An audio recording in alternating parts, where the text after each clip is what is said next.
Hey everybody, it's Steven from Asian Boss. Hope you guys are staying safe. These are very challenging times, and the only way we can contribute is by trying to provide you guys with the most accurate, up-to-date information about COVID-19. About 2 weeks ago, we interviewed Professor Woo-Ju Kim, who's one of the leading coronavirus experts in South Korea. The insight Professor Kim shared was so invaluable and eye-opening that a lot of you asked us to do a follow-up. So we asked you to submit your questions on Mogao, which is our community app you can download in the description, and we received an overwhelming amount of responses. So today we're gonna go see Professor Kim again and ask him a lot of unanswered questions on your behalf. We hope you're ready to take some notes. Let's go. 안녕하세요. 예, 반갑습니다. 2주 만에 보지만 아주 예. 한 두어 달 된 것 같습니다. 저희가 저번에 인터뷰를 했을 때가 3월 24일 그리고 오늘이 이제 4월 9일이잖아요. 그래서 2주가 좀 넘었는데 그동안에 어떤 좀 변화가 있으셨나요? 예, 아시안 보스의 영향이 굉장히 크다. 세계적으로 이메일이나 인터뷰를 많이 요청해서 에이신에서 또 인터뷰 응하느라고 좀 바쁘기도 했습니다. 좀 저희 영상이 나가고 나서 많은 사람들이 팔로우업 질문들을 이제 저희한테 해줬어요. 그래서 저희가 오늘 그걸 모아서 저희 시청자들을 대신해서 물어보는 자리가 될 것 같은데 그 정확하게 업데이트된 부분이나 이전에는 몰랐던 부분인데 이제는 바이러스에 대해서 좀 새로 발견된 어떤 부분이 있는지만 좀 알려주실 수 있나요? 아직도 모르는 부분이 많지만 여러 연구를 통해서 이 바이러스의 이제 특성에 대해서 좀 알게 됐는데 뭐 미국이나 또 뭐 중국이나 뭐 우리나라도 그렇고 여러 나라 연구 결과 확진자와 접촉해서 이제 바이러스가 들어와서 그다음에 증상 나타날 때까지 잠복기인데 인큐베이션 피리어드인데 아무 증상은 없는데 증상이 열이 시작되는 직전에 이틀 전부터 전염력이 있다라는 것이 많은 연구 결과 이미 정설이 됐습니다. 그래서 그게 가장 놀라운 확인 사항입니다. 그 전에도 뭐 증상이 없는 사람이 잠복기에 전염력이 있다, 또 한쪽에서는 없다 이런 설왕설래가 있었는데 지금 여러 연구 결과가 이제 그것이 과학적 근거로 받아들여지는 상황이거든요. 무서운 거죠. 저희도 좀 조사를 해봤는데 어떻게 보면 가장 크게 눈에 띄었던 게 최근에까지도 뭐 닥터 파우치나 이제 그런 분들이 이런 재감염이 한 번 걸리고 나면 확률이 없다. 뭐 나는 그렇게 되게 자신한다. 약간 그런 말씀을 해주셨어요. 2주 동안에 새로 어떤 발견된 게 있는 건지. 네, 지금 한국에서 확진자가 1,400여 명입니다. 그동안 회복돼서 나간 분이 7천여 명이 이미 회복이 돼 있어요. 그 3,400명은 아직 환자로 병원에 있거나 생활치료센터에 있고 그런 상황에서 한국에서도 퇴원하고 나갔는데 재확진되는 사례들이 있어요. 그러니까 퇴원하고 뭐 5일이나 뭐 10일 정도 지난 상황에서 열이 나고 뭐 기침 같은 증상이 다시 나와서 검사를 했더니 코비드-19 바이러스가 다시 확인이 된 거죠. 지금 어제까지는 65건이 재확진 사례로 이제 공식 확인됐고 또 오늘 어떤 기자하고 얘기를 해보니까 대구 지역에서 퇴원한 환자들을 전화로 이제 물어봤더니 6% 정도가 퇴원하고 증상이 다시 나왔다. 근데 뭐 확진까지는 다 안 돼 있지만, 그러니까 6% 정도가 이제 다시 바이러스가 나왔다. 이제 재확진인데, 근데 이것을 이제 왜 이러냐는 걸 설명을 해야 되는데 환자가 양성이다가 호전돼서 음성이 됐다가 이제 양성이 되는데 이것이 두 가지가 있죠. 릴랩스 또는 리인펙션. 그러니까 아마 닥터 파우치가 얘기한 것은 리인펙션이 없다라고 얘기한 거고 릴랩스를 얘기한 것 같지는 않아요. 특히 감염학에서는 이걸 구분하죠. 근데 일반인들이 보기에는 그냥 재감염이다. 그럼 그 차이점이 뭔가 정확하게? 뭐 릴랩스는 처음에 감염시킨 바이러스가 뭐 치료해서 좋아지고 증상도 없고 이 검사에서 음성인데 이 바이러스 숫자가 줄어들어서 이 PCR 키트에 검출 한계 이하로 바이러스가 주면은 보통 한 3,000 카피 정도 이상 돼야 양성으로 바이러스가 PCR 키트의 민감도가 그냥 평균 3,000 카피 이상 돼야 양성으로 나온다. 그 이하인 경우는 음성으로 검사 결과가 나오죠. 실제 바이러스 있는데. 그러다가 이제 퇴원해서 활동하면서 이게 바이러스가 다시 증식 리플리케이션해서 3,000 이상으로 4,000, 5,000 되면 그때 증상 나와서 확진하는, 이게 이제 릴랩스라고 하죠. 같은 바이러스가 이어서 이렇게 음성이 됐다 양성이 되는 그걸 릴랩스라고 하고, 그러니까 리인펙션은 처음에 바이러스 감염돼서 치료해서 아예 몸에서 없어졌어요. 없어졌는데 돌아다니다가 또 다른 코비드-19 환자로부터 다시 감염된 그런 거를 이제 리인펙션이라고 하죠. 그럼 제가 생각하기에는 이게 리인펙션이건 릴랩스건 항체가 나온다는 얘기잖아요. 그런데 그 항체가 나오면 그게 릴랩스도 안 돼야 되는 거 아니에요? 그 부분이 지금 명확히 규명되지는 않았는데 뭐 이런 연구 결과는 있어요. 지금 코비드-19 감염이 되고 항체가 이제 1주 말 정도면 출현하기 시작해요. 생기기 시작하고 2주, 3주가 되면 뭐 거의 대부분, 물론 예외적으로 안 생기는 사람들이 있어요. 그렇지만 대부분 90% 이상은 항체가 생기고, 그 항체가 재감염을 막는 항체냐 하는 거는 이제 중화항체를 측정해야 되거든요. 그러니까 항체 종류 중에서도 바이러스, 이 코로나19 바이러스에 이제 스파이크 프로테인을 쌓아가지고 바이러스를 무력화시키는 그 중화항체가 생기면 재감염이 예방이 됩니다. 최근에 이제 발표된 거에 의하면 원숭이 동물 실험에서 코비드-19 바이러스를 원숭이한테 감염을 시키고 혈액에서 이 항체가 생기나를 봤더니 이 바이러스를 중화시키는 항체가 생긴다는 걸 확인했고, 또 그 원숭이에다가 바이러스를 다시 감염시켰더니 감염이 안 되는 거예요. 증상이 아무것도 안 생겨요. 그래서 재감염, 리인펙션을 막아준다라는 이제 결론을 우리가 도출할 수 있겠죠.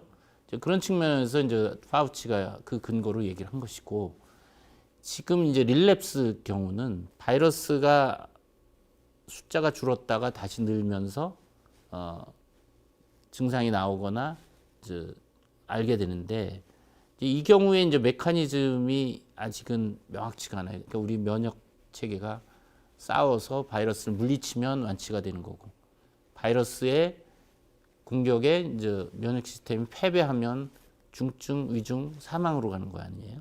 근데 이 릴랩스 같은 경우는 일단 입원해서 치료하는 중에 이제 면역 시스템이나 또는 외부에서 아직 이 효과가 뭐 명확치는 않지만 그래도 칼레트라나 클로로킨이라는 약들을 쓰잖아요.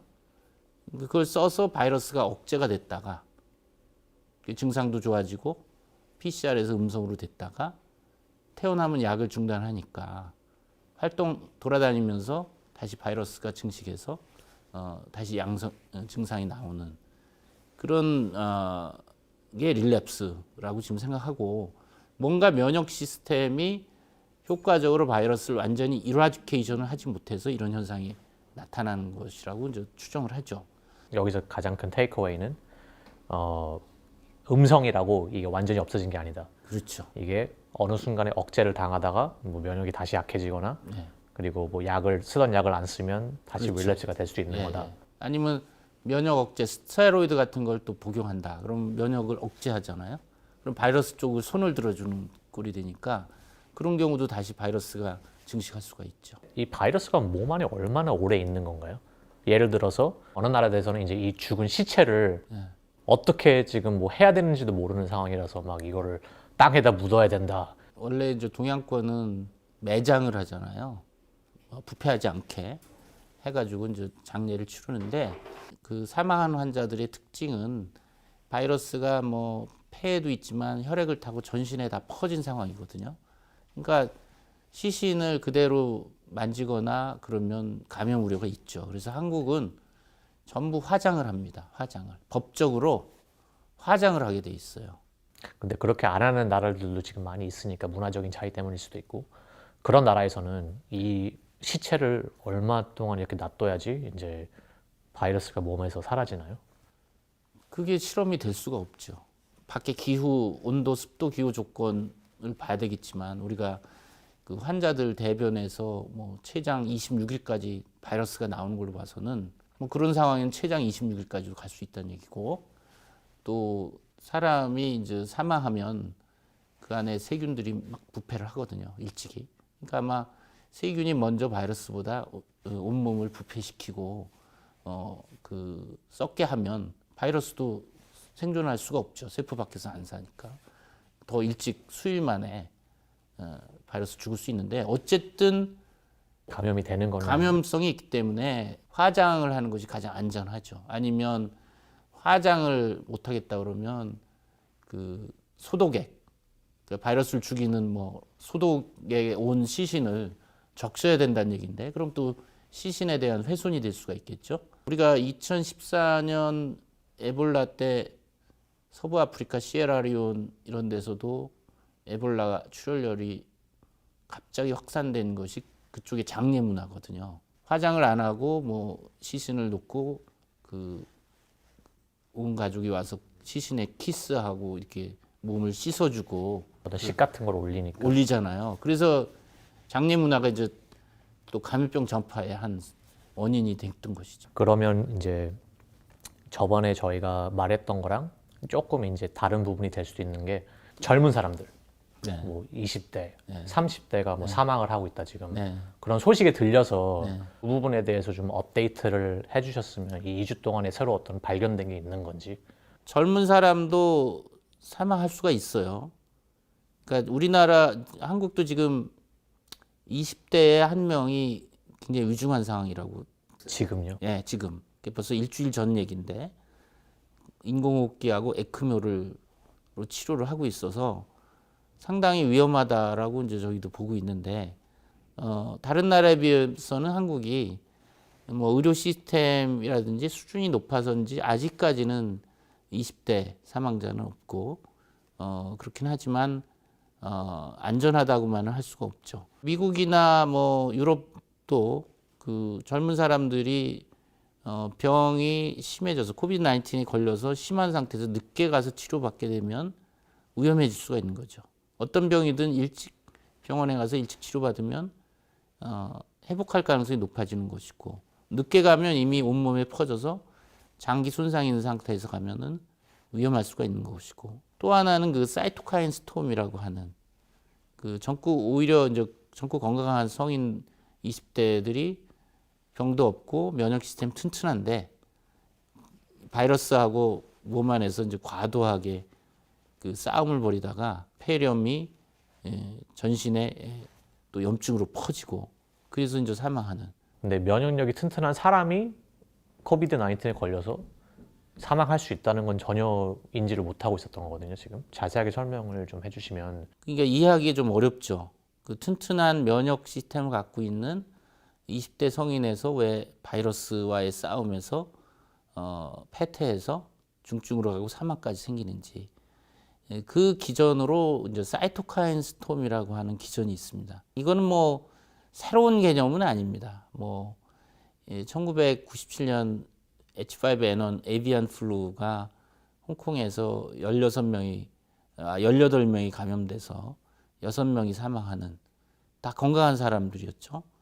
사망이 생기고 그 이후에도 계속 에비안 플루로 건강한 성인들이 감염돼서 폐렴이 심해지고 전신 장기 부전으로 사망하는 사례들이 생기다 보니까 연구자들이 많이 연구를 해봤더니 기본적인 면역 시스템의 프린시플은, 원칙은 자기 몸은 보호하고 넌셀프, 외부에서 들어온 바이러스나 세균을 공격해서 몸을 보호하는 게 이제 기본적인 신조인데, 프린시플인데, 이 사이토카인 폭풍의 경우는 총알이라고 보면 돼요. 이 림프구와 이 면역 시스템들이 바이러스를 향해서 총알을 쏘는 거죠. 이 사이토카인들이 바이러스만 선택적으로 해서 죽이면 그게 이제 원칙에 부합하는 거죠. 그런데 그렇게 하면서 다 다른 자기 몸까지 쏜다는 거죠. 그렇죠. 너무 과도하게 반응을 해서 바이러스뿐만 아니라 주변에 있는 폐 조직, 우리 인체 조직까지 이제 그 상처를 입히는 거죠. 그러니까 자기 조직까지도 유탄에 맞는 거죠. 일종 유탄.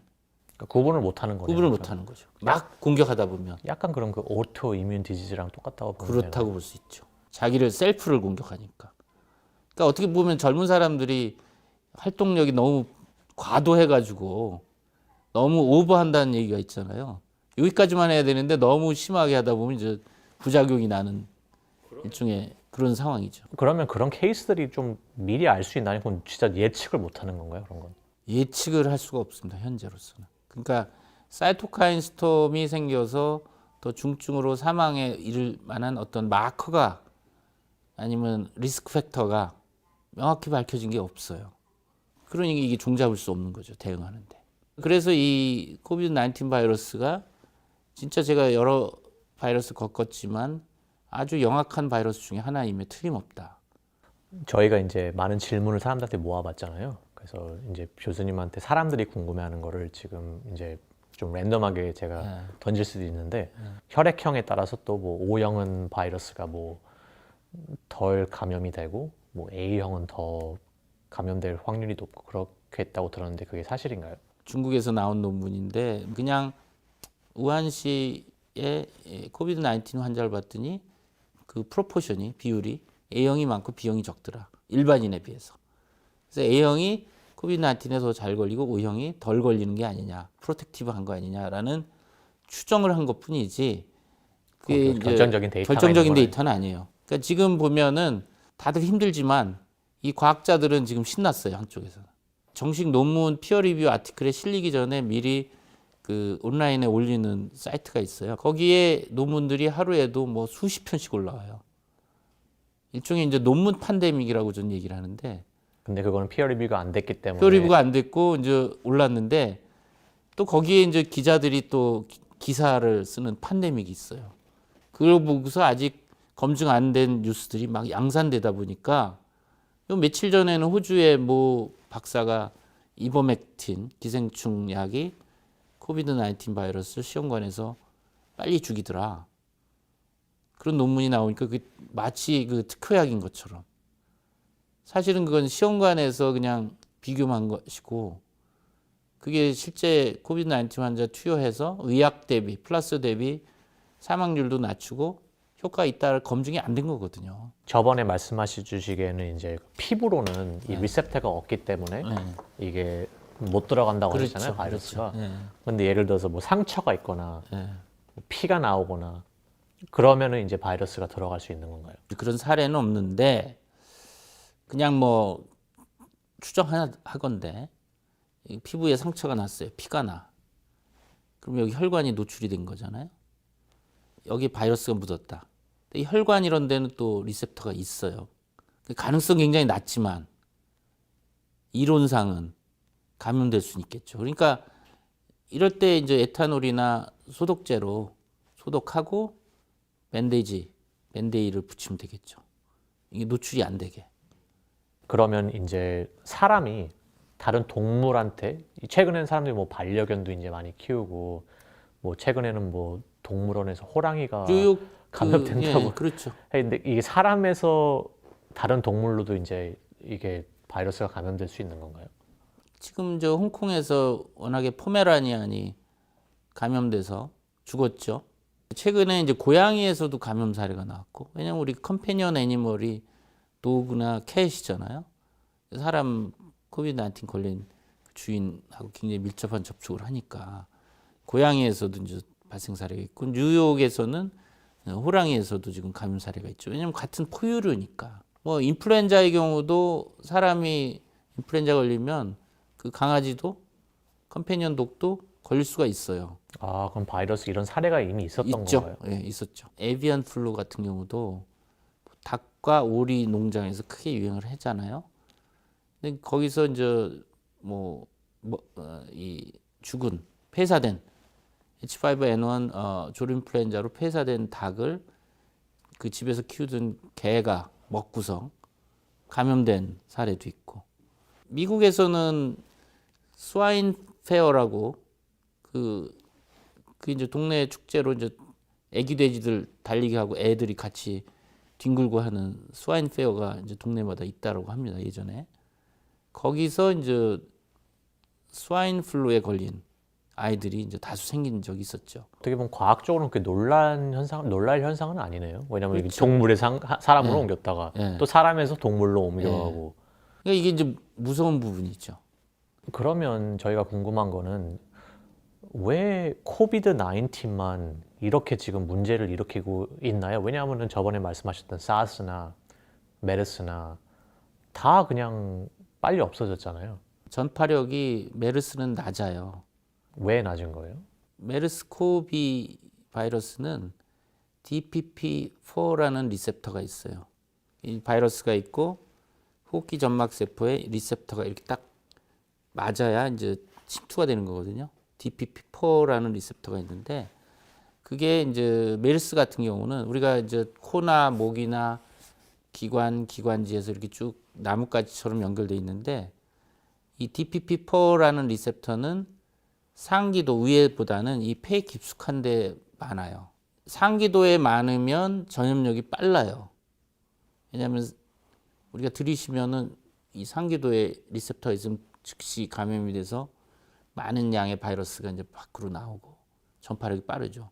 근데 메르스 같은 경우는 감염되려면 상기도에서 저 폐 깊숙한 데까지 들어가야 되거든요.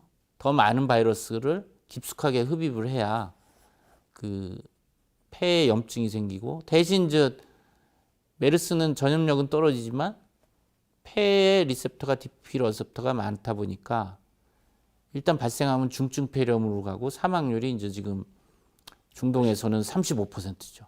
일반적으로 바이러스가 전염력도 높고 치사율 높은 두 개를 가질 수가 없어요.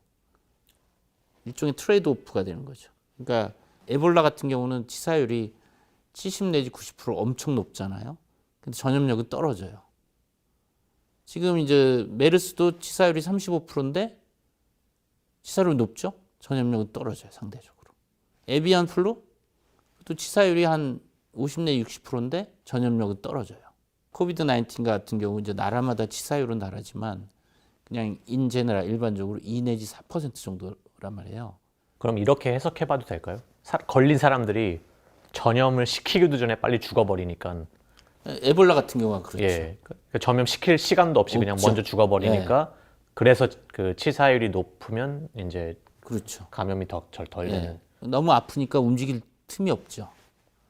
그러니까 이제 에볼라가 이제 그런 케이스인데 이제 그런 룰이 좀 깨지고 있어요. 왜냐하면 비행기 타고서 요즘은 그냥 뭐 몇 시간이면 옮기니까. 그러니까 2014년 에볼라 때 서부 아프리카에서 주로 환자가 생겼지만 비행기 타고 유럽이나 미국에 환자가 임포트돼서 발생했었잖아요. 이게 3, 40년 전에는 불가능한 일이었죠. 근데 이 지금 문명의 이기 인터내셔널 트래블, 에어 플라이트 이게 하나의 이제 벡터가 되고 있는 거죠. 그래서 지금 이 코비드 19이 왜 전염력이 빠르냐? 증상 없는 사람들이 전염력이 있다는 거. 그러니까 우리가 증상이 있으면 검사를 받고 격리하고 주의를 하잖아요. 근데 지금 코비드 19의 일부 환자는 증상도 없이 돌아다니면서 퍼뜨리고 있다는 얘기죠. 그것이 이제 20대의 뭐 클럽이 될 수도 있고, PC방이 될 수도 있고, 그럴 수 있으니까, 이제 어떤 코비드 19 확진 환자를 뭐 역학조사를 하다 보면 전혀 확진자와 접촉한 적이 없는 환자들이 있어요. 사스나 메르스는 증상이 시작되면서 전염력이 있어요. 예. 근데 이 지금 코비드 19는 증상 시작 이틀 전부터 전염력이 있으니까 인플루엔자도 그렇고. 만약에 제가 코비드 19 걸렸다고 쳐보면 근데 제가 증상이 없어요. 네. 그러면 이제 제가 어느 정도 있어야지 기간이 어느 정도 있어야지 아 나는 확실하게 이게 없는 거구나라고 알 수 있나요? 그러니까 바이러스가 없어지느냐? 예. 지금 그 한국에서 이제 경증 환자들이나 이 뭐 증상이 없지만 바이러스 양성 나온 사람들을 생활치료센터에 격리하고서 이제 치료 내지 관찰을 하면 2 내지 3주 정도 지속적으로 나온다는 거예요. 이 호흡기 검체로 해보면 상당히 오랫동안 나오는 거죠. 대변으로는 뭐 평균 22일까지도, 평균 3주까지 나오고 뭐 26일까지도 장기간 대변으로 나온다는 얘기거든요. 확실하게 없다고 봐도 되는 건가요? 그럼 한 달 이상이면? 그것도 확실치 않죠. 그래서 지금과 같은 팬데믹 상황에서는 증상이 없더라도 소셜 디스턴싱을 해야 되고 그렇잖아요. 그럼 안전하려면 그렇죠. 몇 달은 완전히 이렇게 좀 증상이 없어도 양성이라는 가정하에 증상이 지금 없어도 이 출생한 지 100일밖에 안 된 바이러스잖아요. 예. 아직도 우리가 퀘스천 마크가 지금 얘기한 대로 과연 몇 달 지나야 이제 확실하게 바이러스가 끝나느냐. 근데 지금 보면은 뭐 한국에서 지금 가장 오래 그 진단 받고 병원 치료하는 환자가 52일째까지도 아직 바이러스가 나오는 환자가 있어요. 그러니까 메르스 때도 뭐 그때 한 뭐 5개월 정도 바이러스 나오는 환자도 있었거든요. 그 환자는 뭐 암 환자고 뭐 면역이 떨어져서 이제 그렇게 한 5개월 이상 나오는 환자도 있어요. 그러니까 아마도 이 장기간 바이러스가 나오는 환자들의 경우는 면역 시스템이 약화된 사람들은 이제 그렇게 장기간 바이러스가 나올 확률이 높죠. 제가 지금 계속 들리는 단어가 네. 면역 시스템인데 네. 다행히 코비드 19에 안 걸린 저 같은 사람들은 어떻게 면역 시스템을 좀 키워야 되잖아요. 네. 그래서 사람들이 저희한테 물어보는 게 뭐 비타민 P를 많이 먹으면 되냐? 네. 아니면 뭐 다른 무슨 홍삼. 홍삼도 있고 비타민 C도 있고 그렇죠. 아니면 무슨 다른 뭐 플루 그런 예방 접종 같은 거라든지 네. 그런 거를 해서 면역 시스템을 키워버리면 이게 그 더 안 걸리는 폐구균 백신, 폐렴 백신 얘기도 나오잖아요. 그런 것들이 도움이 되나요? 도움이 안 되죠. 그러니까 일반인들이 생각하는 면역력은 그냥 건강하다. 건강하면 면역력이 좋다. 그걸 얘기하는 거고 이제 코비드 19에 대한 면역은 코비드 19 바이러스의 스페시픽한 항체, 중화항체. 그 몸에 이제 코비드 19 바이러스를 무력화하는 항체가 있으면 코비드 19에 대한 면역이 있다는 건데 지금 인류 대부분은 없어요. 코비드 19에 걸렸다 회복한 사람이거나 현재 앓고 있는 사람들 빼고는 나머지는 코비드 19에 대한 면역이 없죠. 그러니까 노출되면 쉽게 감염되는 거죠. 저희가 그걸 키울 수 있는 방법도 없고요. 뭐 걸리지 백신, 코비드 19 백신을 빨리 개발해서 맞으면 돼요. 자연스럽게는 없다는 얘기네요. 그럼 자연스럽게는 없는 방법으로는. 거죠.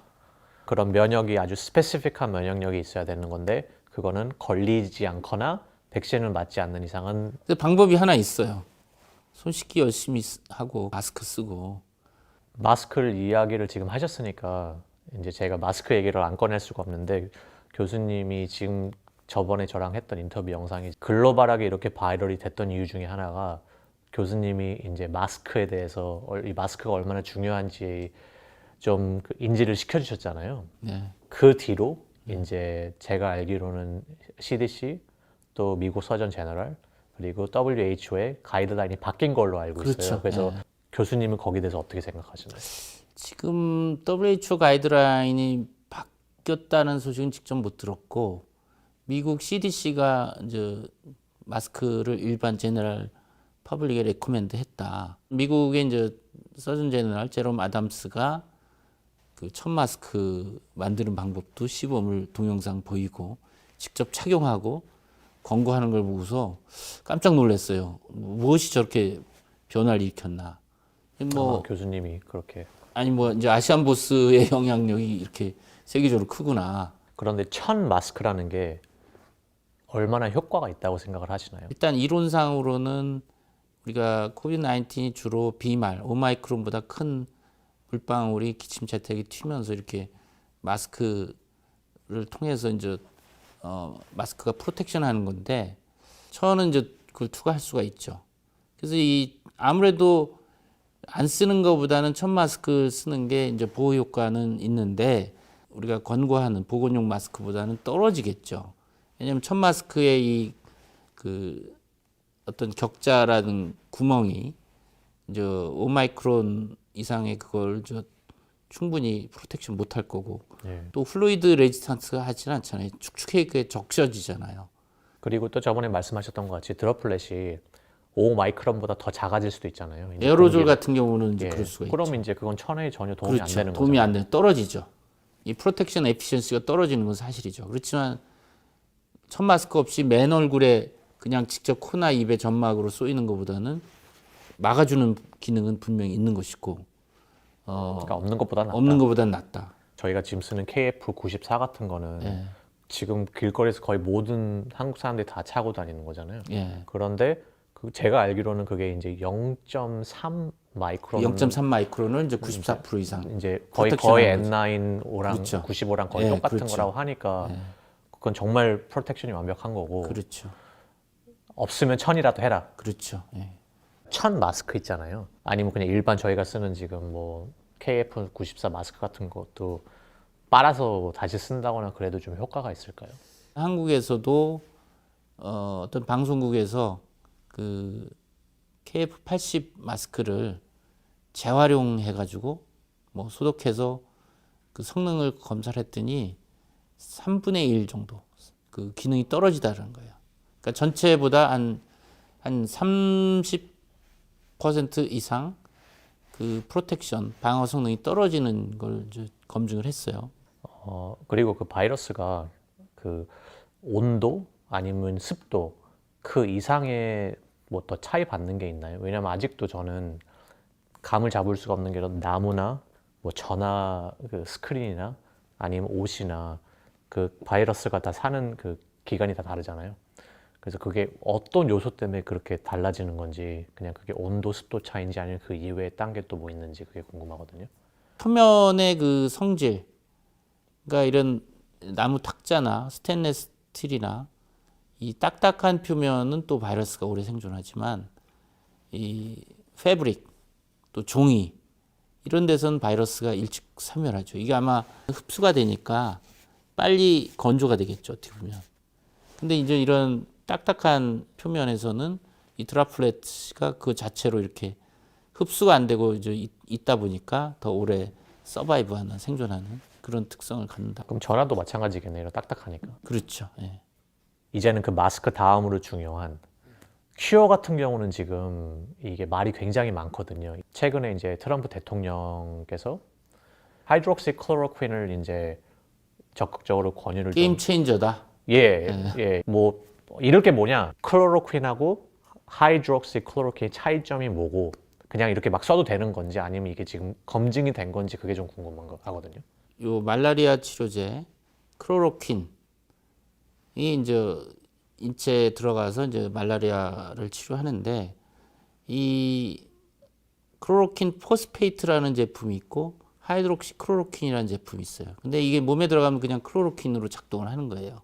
프랑스에서 코비드 19 환자에서 클로로킨 치료를 했는데 이제 클로로킨 치료를 하면서 뭐 때에 따라서는 아지스로마이신 항생제를 컨비네이션해서 썼더니 안 쓴 군보다 치료 효과가 좋았다. 근데 그걸 이제 트럼프 대통령이 이거 게임 체인저다. 클로로킨을 우리가 비축하고 적극 써야 되겠다 이렇게 된 거죠. 그 뉴스를 보고 60대 아마 노부부 같아요. 붕어 키우는 어항에 그 안에 이제 소독용으로 거기에 뭐 여러 가지 이제 기생충이나 이제 때가 끼니까 아마 소독용으로 클로로킨 포스페이트 파우더를 파나 봐요. 마트 같은 데서. 부부 중에 한 분은 돌아가셨고 한 분은 중환자가 돼서 이제 병원에 가셨다라는 얘기를 들어서 이것도 일종의 인포데믹이죠. 그러니까 대통령의 한마디는 진짜 천금과 굉장히 신중해야 되는데 뭐 그냥 갑자기 이제 트럼프 대통령이 이게 치료제가 없는데 이게 효과가 있다고 그러니까 이거다 이렇게 한 거 아니겠어요? 그러면 사람들이 이 클로로킨을 그냥 먹으면 안 되는 건가요, 지금은? 클로로킨은 전문의약품이라 의사가 처방을 해야지 쓸 수가 있는데 아마 이 클로로킨 포스페이트 파우더는 그냥 일반 소독용이다 보니까 아마 그 퓨리티 순도가 이제 다른 이물질이 많이 있었을 가능성도 있고 또는 과용량 오버도즈. 그러니까 우리가 클로로킨은 의사가 이제 그 하루 용량이 정해져 있는데 그러니까 독성이 안 나타나고 이제 치료 효과만 나오는 용량을 우리가 처방을 하거든요. 그래서 아마 돌아가신 분은 이제 이 클로로킨 그 톡시시티, 오버도즈 톡시시티는 심장에 이제 부정맥을 일으켜서 심장에 그 독성이 강하거든요. 그래서 이제 돌아갔을 가능성도 있고, 참 불행한 일이죠. 일종의 인포데믹이죠. 잘못된 정보로 그로 인해서 불상사가 일어난 거죠. 지금 실제 병원에서 의사들이 코비드 19 환자를 보는 의사들이 필요하다 그러면 쓰고 있어요, 지금. 그게 지금 검증이 된 상태인가? 이게 100% 효과가 있다라고? 검증은 안 돼 있죠. 검증은 안 되는데. 지푸라기라도 짚는 심정으로 하고, 저도 그렇지만 우리 감염 전문가들이 지금 임상시험을 검증하는 연구를 하고 있어요, 지금. 치료도 하고 검증도 병행하고. 그러면 이게 임상시험이 아직 안 됐다고 하더라도 병원에서 이렇게 처방을 하는 이유는 그게 웬만큼 효과가 있다고 생각을 하니까 지금 약을 투여하는 거 아니에요? 그럼 여기에 무슨 뭐 부작용이 생길 수도 있는 건가요? 그러니까 부작용이 없는 약은 없다. 코비드 19은 80% 정도는 경증으로 일주일 만에, 1, 2주 만에 좋아져요. 약을 안 써도. 근데 이런 환자 약 쓰면 약 부작용이 더 두드러지겠죠. 리스크가 더 높겠죠. 약을 쓰면은 바이러스만 딱 선택해서 죽여야 되는데 또 몸에 여러 기저기 영향을 끼치잖아요. 그러니까 부작용이 나오는 거죠. 아까 사이토카인 스톰처럼. 이 클로로킨도 오버도즈, 과용을 많이 먹게 되면 심장의 부작용으로 사망할 수도 있고, 또 장기간 부작용, 장기간 클로로킨을 쓰면 레티나, 눈에 이제 독성이 나와서 이제 시력 장애가 올 수 있어요. 근데 이 드러그 리퍼버즈먼트 하는 약물들은 의사들이 이게 용량을 얼마 쓰면 어떤 부작용이 있고 오래 쓰면 어떤 부작용이 있고 알고 있어요, 다.